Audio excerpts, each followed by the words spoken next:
On this week's episode of the WNP podcast, this is why we watch. Stay tuned.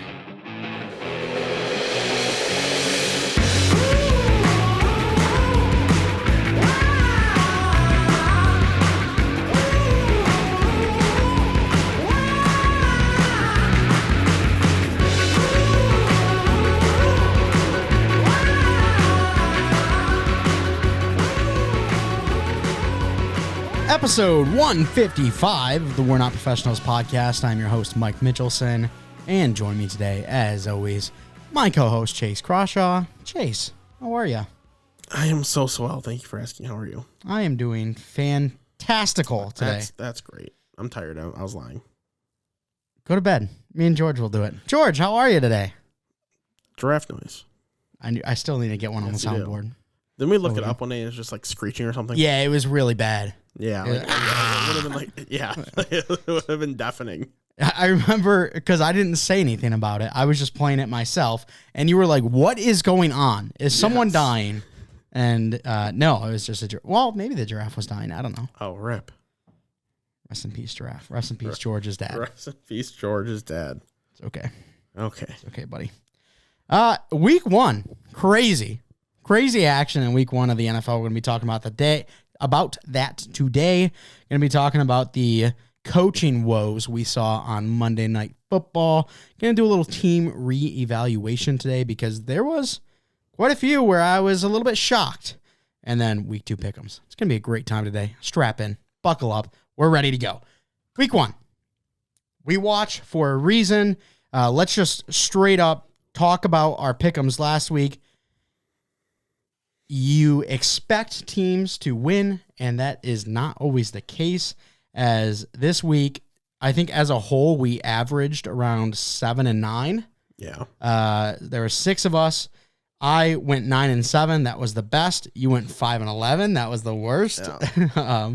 But then you had 2 6 and 10s and 2 8 and 8s. So, like, it was a bad week for the bunch of us. And there were games that I think a lot of us expected to go one way and they didn't, including that Monday Night Football game, including the Titans versus the Giants, the Colts versus the Texans, which ended in a tie, making it the AFC South, the only division without a team that has a win. It's just craziness. This is why we watch, because predictions mean absolutely nothing without the game actually being played. Yeah, 100%. And, when we do these picks, I try to identify, a couple teams that have a real chance of upsetting and decide if I want to, take them in those picks. And that's what I thought I did. The Falcons thought they had a chance. They were damn near almost there, but didn't get it.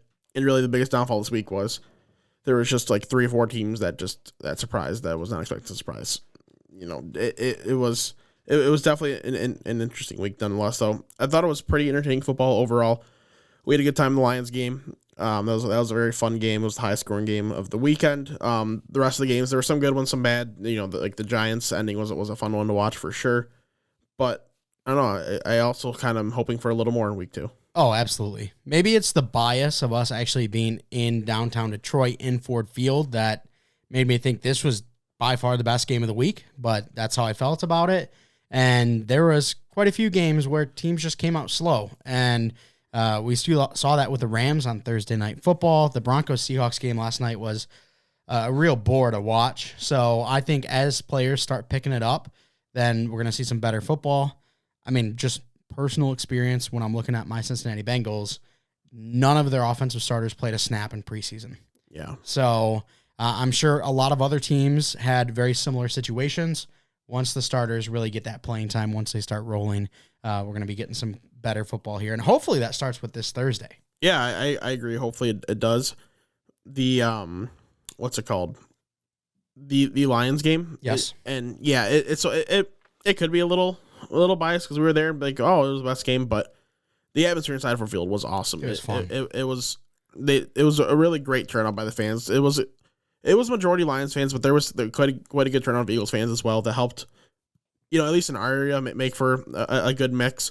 None of the fans, were assholes on either side. They were all just there supporting their teams. It was good. It was a really fun game to be as a fan of, and I hope it was at least as entertaining on TV. Yeah, except for Not that she was an asshole, but the one lady who was just rocked. Well, no, not her. No. The one who sat next to your boyfriend or your cousin's boyfriend. My boyfriend? Yeah, your boyfriend. Yeah, so that's my cousin's boyfriend. That was random. That lady was. She was stumbling down the steps, stumbled into the chair. I was a little concerned. She was in a different dimension. Yeah, that was bad. That was something. And then Tyler, he was having an absolute piss fit because DeAndre Swift just doing all of the work, and then Jamal Williams capitalizing off the 2-yard line. Jamal Williams went 11 for 28 with 2 touchdowns. Yeah, why? What's the point of this? Why is he getting receiving work too? So that was fair. And then the final thing I do have to say, watching back some of the clips, you realize it a lot more in person, or a lot more on TV than we did in person. But one of them was really egregious: the intentional groundings that weren't called in that Lions game. There was three not good ones. There was one really bad one though. Mm-hmm. And just watching back made me angry. Sometimes it's good to watch those, because if I saw that on TV, I'd be really pissed at home where I didn't notice it as much in person, or I wasn't as mad. You know what I mean? Right.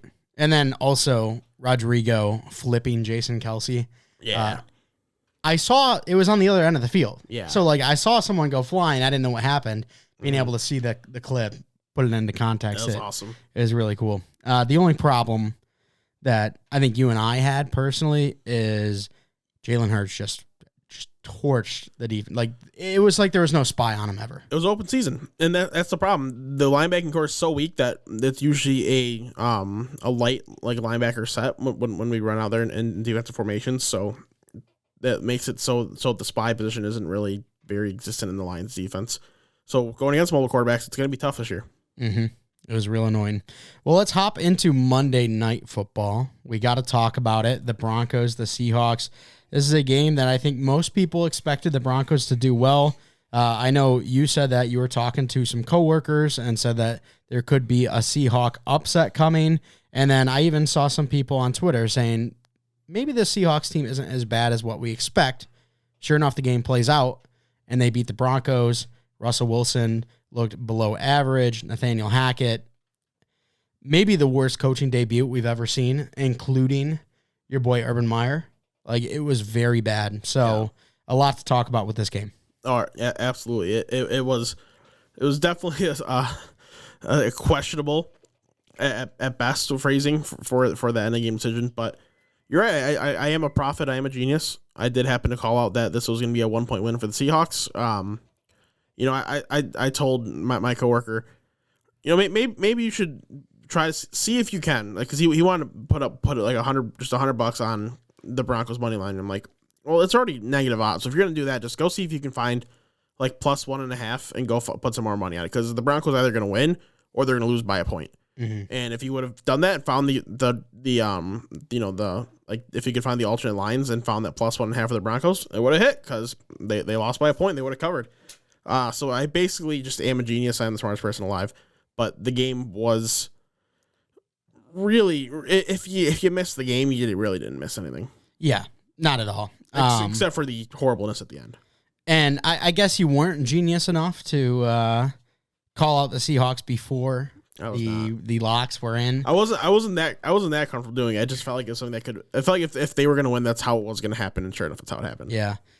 We also didn't mention our locks of the week, so we didn't talk about them in the episode, but we decided that we're going to go forward, do locks of the week. There will be one lock per person. You can only lock a team once per season, and locking the same team is very much frowned upon. So this past week, I locked the Bengals, Ron. Chase locked the Patriots, Ron. Graham locked the Broncos, and Garrett locked the 49ers. All of those were incorrect as well. The only person that actually got a lock right was Johnny, who picked the Ravens over the Jets. And then Chris didn't pick. Yeah, Chris didn't pick a lock. But, 5 locks completed, and only 1 is right. That kind of just shows you what week 1 was like. There was a lot of confusion out there. The NFL was drunk during week 1. Yeah, and the only one that hit was this. It was truly the safest lock of the week that you could have picked. It was just, that was such a layup Mickey Mouse selection. Mm-hmm. I'm gonna say it for the 7th time. Absolutely. I want to talk about some team reevaluation, because we were very high on some teams, pretty low on some teams, and Week 1, I know it's not, end all be all. That's not what is going to determine how good the team is.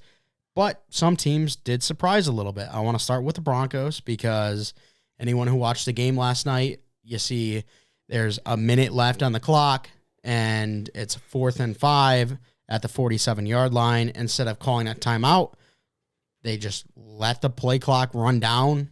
They eventually call a timeout when they can't get their shit together. And then they're like, oh, we're going to go for a 64-yard field goal. It misses. Just some terrible coaching there. Russell Wilson didn't look as good as I expected. This was a team that I considered to be very good and thought a 12-5 record would be within reach, and this is for sure a playoff team. Now after that, it's hard not to rethink that.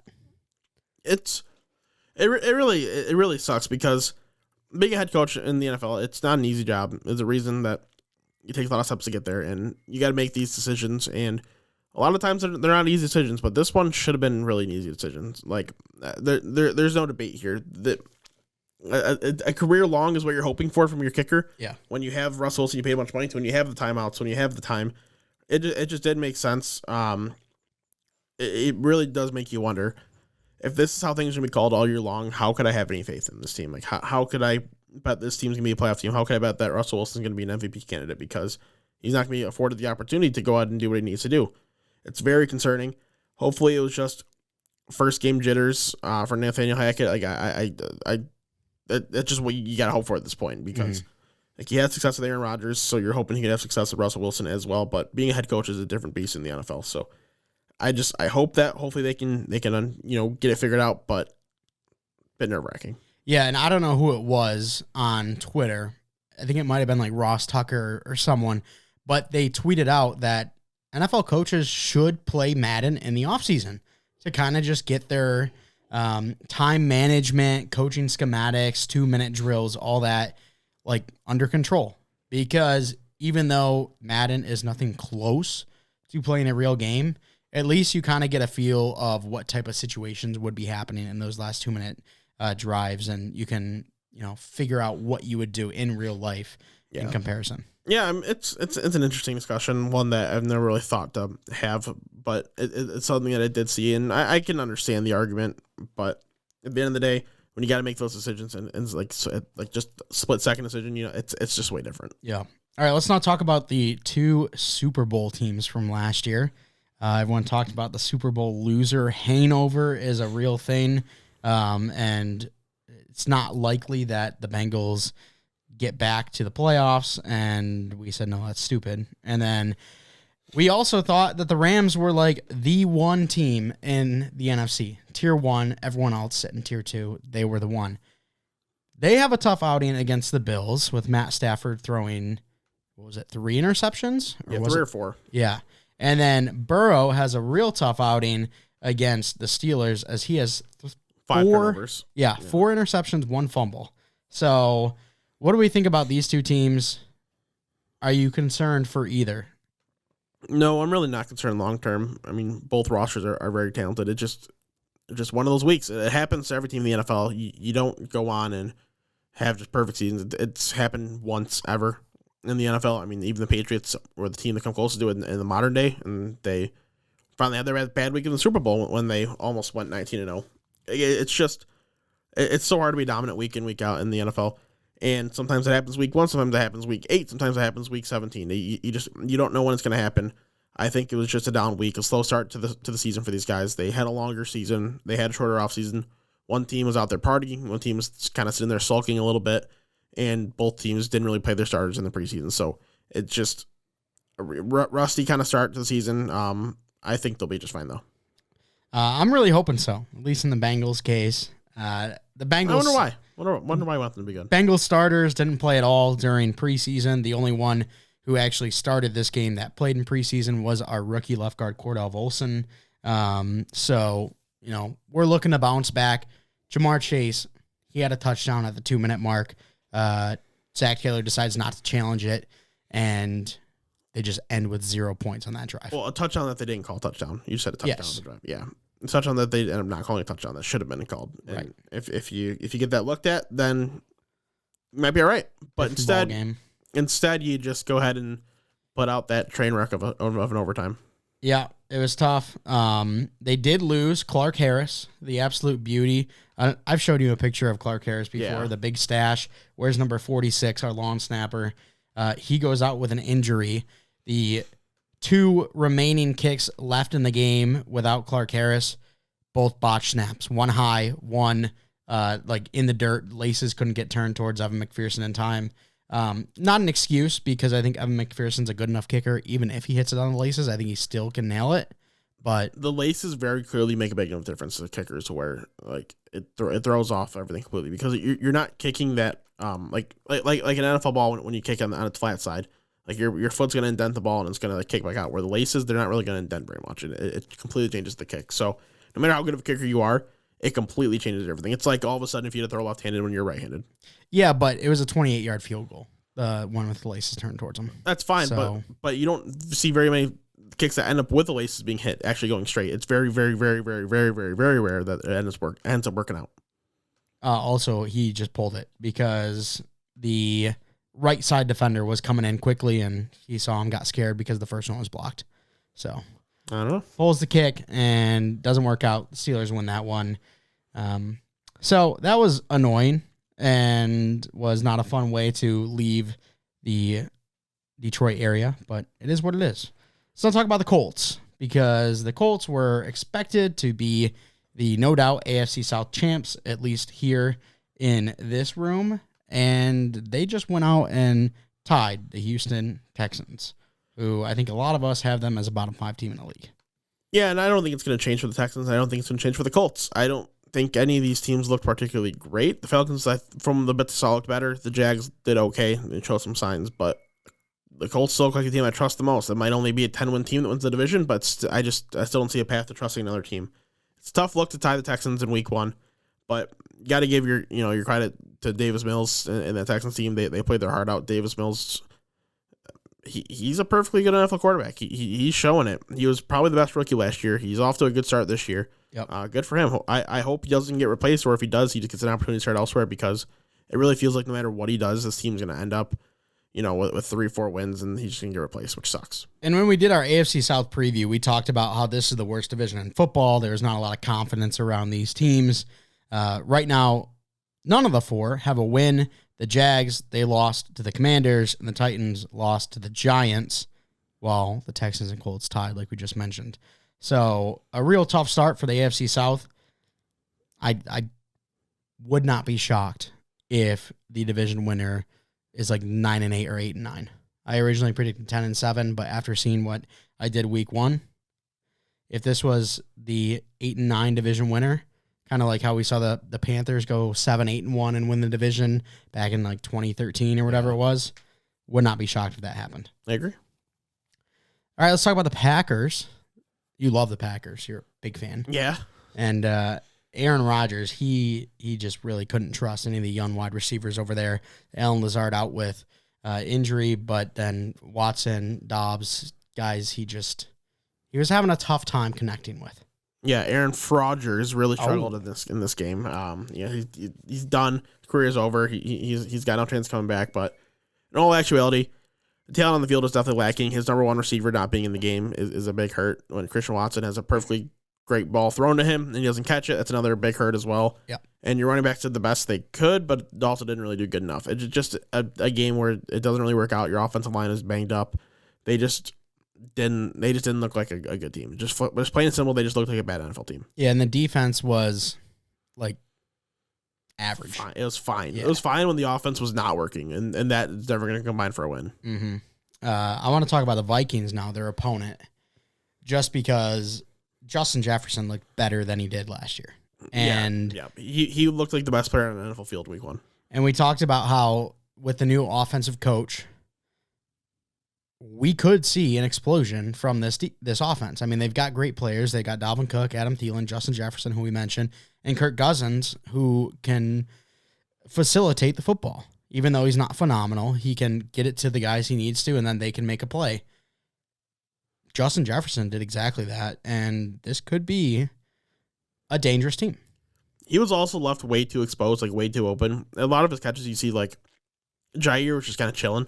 Jair had a tough week, And you can't leave this guy 1-on-1 no matter how elite your DB is. You need someone that's at least in the area, if not truly on him.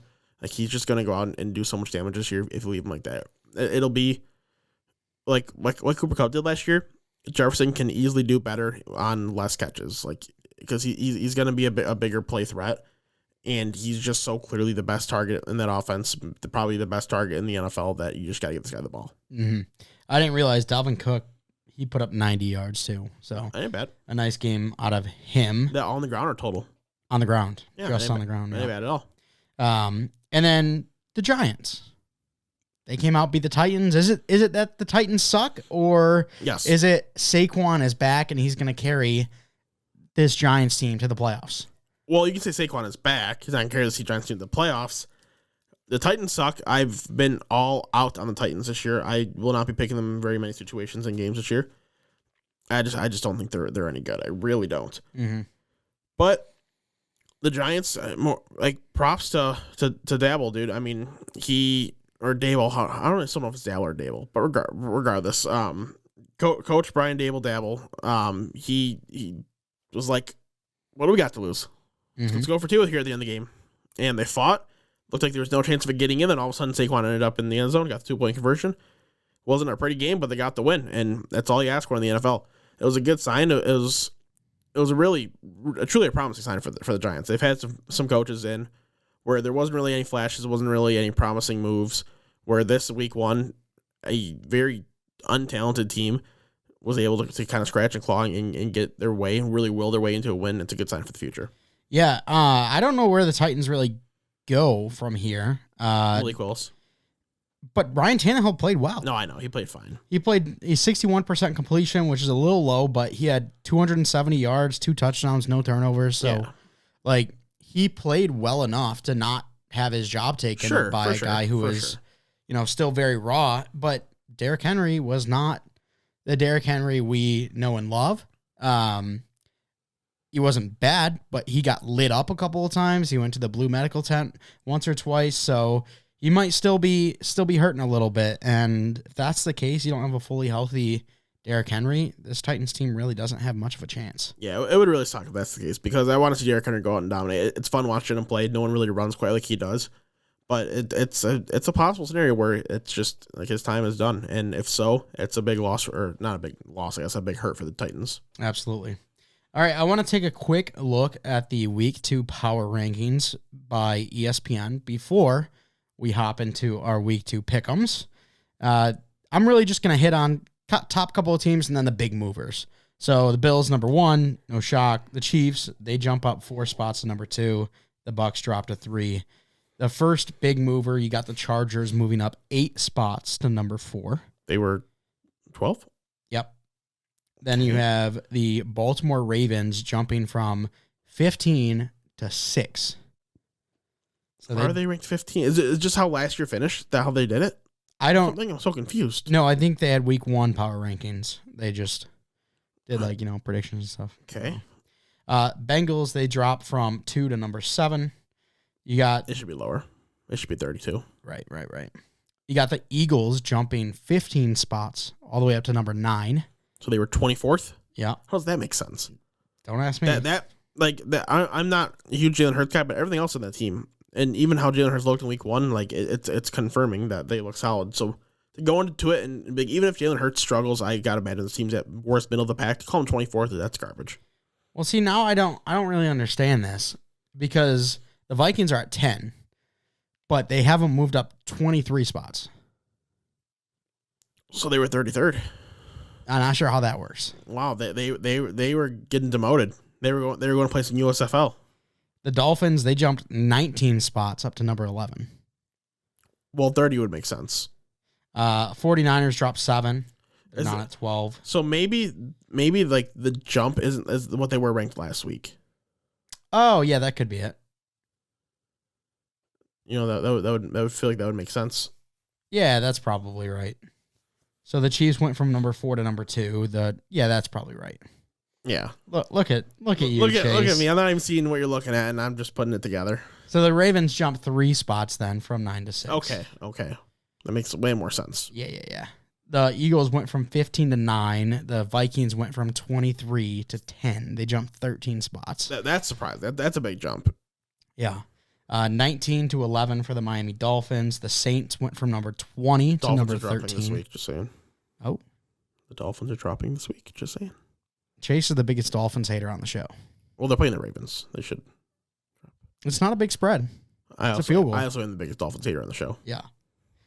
Saints, they went from 20 to 13. The Steelers, 22 to 14. Let's see if there's any other big droppers. The Raiders went from 13 to 17. Titans, 11 to 19. What about my Leos? Your Lions, they go from 26 to 27. They dropped? They dropped one, yep. What a bunch of idiots. Ooh, here's the biggest dropper of the whole thing. You've got the Dallas Cowboys going from number 10 to number 26. Yeah, just because Dak. That's fair. That's a tough one. That's tough. So those are the power rankings for you. We're going to go to our week 2 pick'ems now. We start with a fantastic game. Thursday night, 8:15, Chargers at the Chiefs. I mean, the Chargers looked good against the Raiders. The Chiefs, I guess I should just say Mahomes looked good against the Cardinals because he was insane. Looked like easily the best quarterback in the league when he played against the Cardinals. It's going to be a fun game. Who do you got? Yeah, we'll be up at the cabin. I don't know if we'll be at there or we'll be out to eat. Whatever we'll be doing, we'll be watching the game. It'll be a good time. It'll be a very enjoyable game to watch the Chargers come out and not only cover the spread, but take the win. I got the Chargers winning game on. I'm taking the Chiefs. The Chiefs are -3. I'd even take the spread with the Chiefs. The game was a little too close between the Chargers and the Raiders. Just say you're a Justin Herbert hater. And Patrick Mahomes looked unreal. Just say you're a Justin Herbert hater. So I think that Mahomes will drop another 4 touchdowns in this game. He'll be up at 9 touchdowns after 2 weeks. Going to be asinine. That'd be solid. I got him a couple weeks. Dolphins at the Ravens. The Ravens 3.5-point favorite. 1:00 game on Sunday.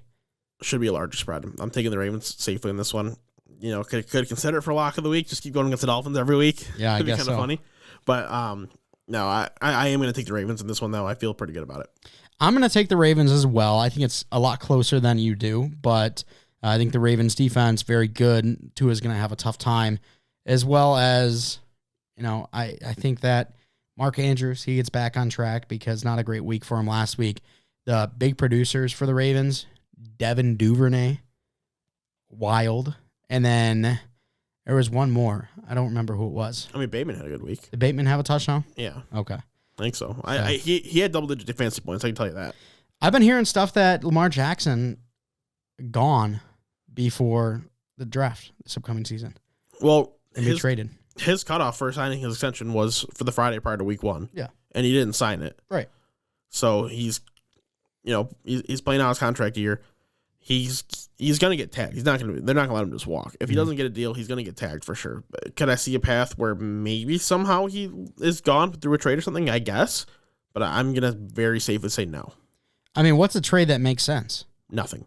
Legitimately, you have to be getting one of the top 3 or 4 quarterbacks in the league, and you still may not take it because it's like they've got this whole offense tailored towards him. You'd have to get Josh Allen. The only scheme transitions I could see that would make sense would be like a Kyler, but he just signed a long-term extension. So why would Arizona give that up to try to get? I think Lamar's better, but they would have to negotiate a contract with him now. The only other one I see is Trey Lance, unless it all depends on Trey Lance's season goes, and if he has a down season and you want to take the chance on him, maybe. But if he has an up season, Niners be like, no way in hell we're trading him right now. Yeah. So question marks around there, but we'll move on now to the Jets at the Browns. The Browns a 6-point favorite. Really thought that the Panthers and Baker Mayfield would be able to silence Cleveland. That was not the case. Was hoping. I got the Browns in this one. The Jets suck. They don't look good. Joe Flacco's just still playing football somehow. The Browns, that defense is just good enough where it's not going to matter what's going on in the offense. I'm going to go the Browns as well. I am a believer in the weapons that the Jets have. Garrett Wilson, he made a fancy play that was highlighted on social media quite a few times. I just want to see Zach Wilson back. I know a lot of people aren't believers in Zach Wilson, but He's got more tools than Joe Flacco does. For sure. And who's their backup right now? Mike White, baby. Mike White was getting chance to come into the game. Mike White. Which, it's bad when that's the case. So I do want to see Zach Wilson get back, see what he can do with these young weapons. Commanders at the Lions. I was picking the Browns. I think I said that, but yep, you did. Commanders at the Lions. We both have the Lions here. The Lions are a 2.5 point favorite. They weren't favorites at any point last year. Mm-mm. Last year they went 14 games covering the spread. It means they got to win by 3 points to make sure they cover spread, so they have to win. They're a great team. They covered last week. They're going to cover this week. They're going to beat the Commanders by 3 points or more. I agree. I like the Lions in this one as well. And Chase, I know you're a big James Robinson guy. I am. I don't think this is a hot take. DeAndre Swift, a lot better than James Robinson. Yeah. Is that a hot take? No, I don't think so. Well, James Robinson, he had himself a week against the Commanders last week. DeAndre Swift going to be able to do the exact same. I think Swifty comes out. Awesome. I think he surplants himself as the number one in rushing yards by the end of this week, if he's not already. I know he is number one when it comes to yards per carry, but I think Saquon does have him beat when it comes to pure scrimmage yardage. So I think DeAndre Swift has a big week. Just don't even bother throwing the ball. They look so much better running the ball, especially with DeAndre Swift. Make it a legitimate 50-50 split. Don't make it like a 56-44 split. The team legitimately looked great when Swift was playing. When it was given to Jamal Williams or Jared Goff, it was totally different. Yep, 100%. So, Give the ball to Craig. Huh? Give the ball to Craig. No, we're not doing that. Colts at the Jaguars. This is the trap game of all trap games. We talked about how the Colts, they haven't won in Jacksonville in quite a long time. Last year, for their playoff berth, all they had to do was beat the Jags. They couldn't do it, and so they didn't get to the playoffs. You go on the Jags here this time, or you think the Colts vanquish that past? That the old quote, fool me once, shame on you. Fool me, can't get fooled again, because the Jags are actually winning this time. They're not going to fool me this time. The Jags are going to not only cover the spread, they're going to cover the spread oppositely. If they were -4 favorites, they're going to win. They're going to win by 5 or more. Oh, big old Jags win coming in, baby. I'm going to go with the Colts here because you're soft. The Colts have gone too many games in a row in Jacksonville without a win, and the streak's going to continue. Jonathan Taylor's the best player on the field. The second best player on the field James Robinson is no. Actually, the best player on the field is probably Quentin Nelson. Yes. Second best, Jonathan Taylor. Third best, DeForest Buckner. Fourth best, Matt Ryan. No, I'm kidding. No. But I'm going to go with the Colts. Soft. Buccaneers at New Orleans. New Orleans, a 3-point underdog. Who are you taking?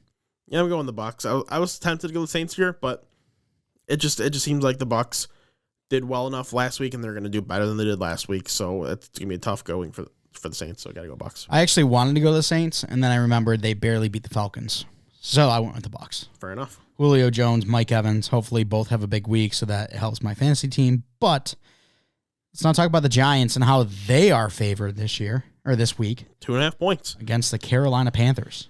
No way, Jose. The Carolina Panthers are going to come back, win this game. I didn't really watch a whole lot of the games, see how Baker looked, but I think he's going to have at least a solid outing against this one. The Giants, they won because of will, not because of talent.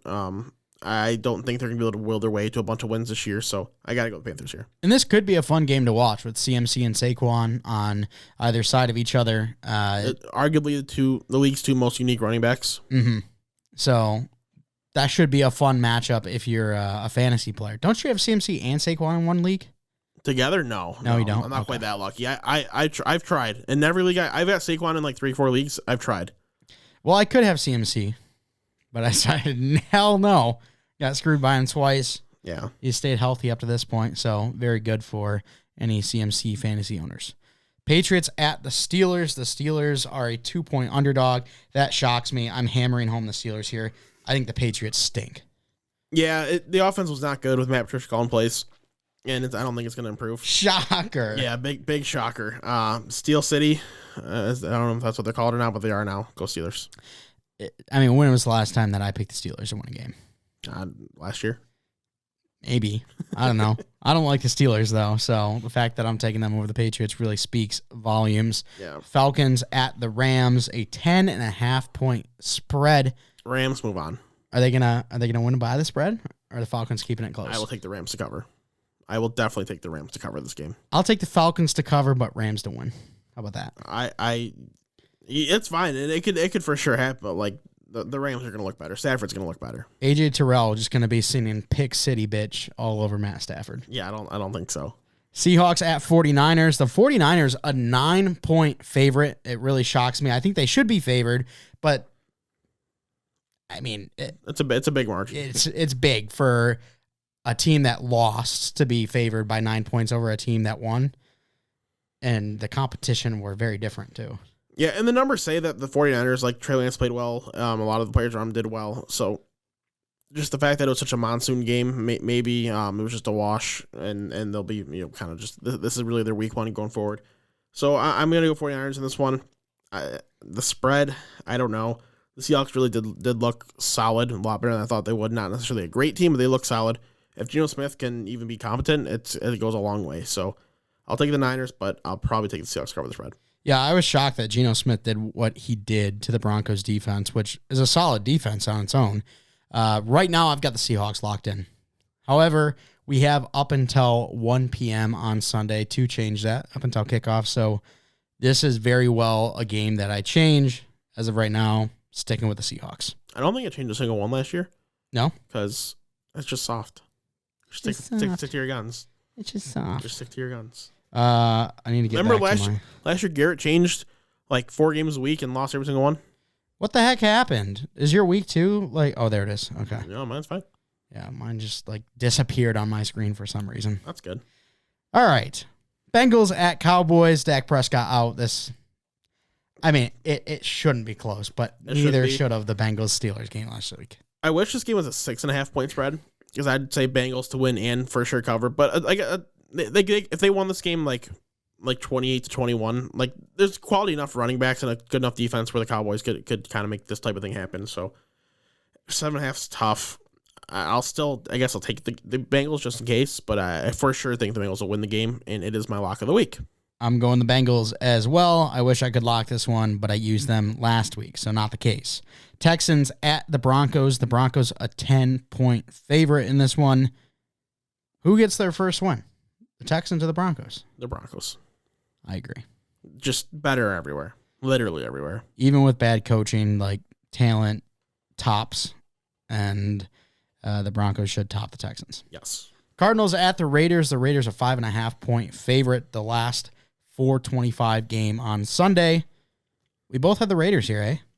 Yeah, it's a larger spread than I thought it would be. I thought it might be more of a 2.5, 3.5 type game. 5.5 is a little big. I think the Cardinals are going to be able to stay in this game for sure, but I got to go with the Raiders.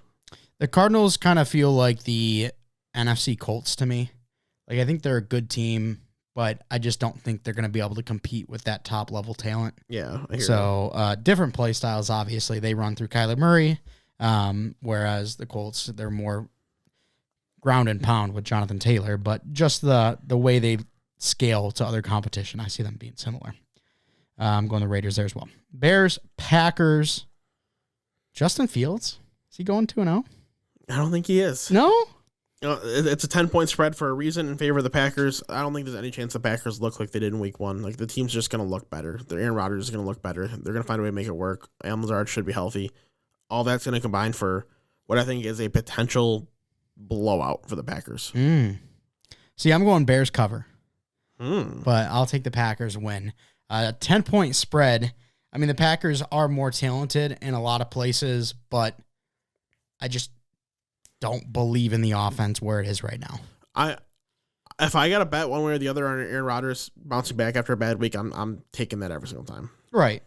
But Justin Fields, he had a little slip and slide action after the game. Oh, so now he's an MVP candidate? Maybe. He might be. He's in my fantasy lineup. Oh my God.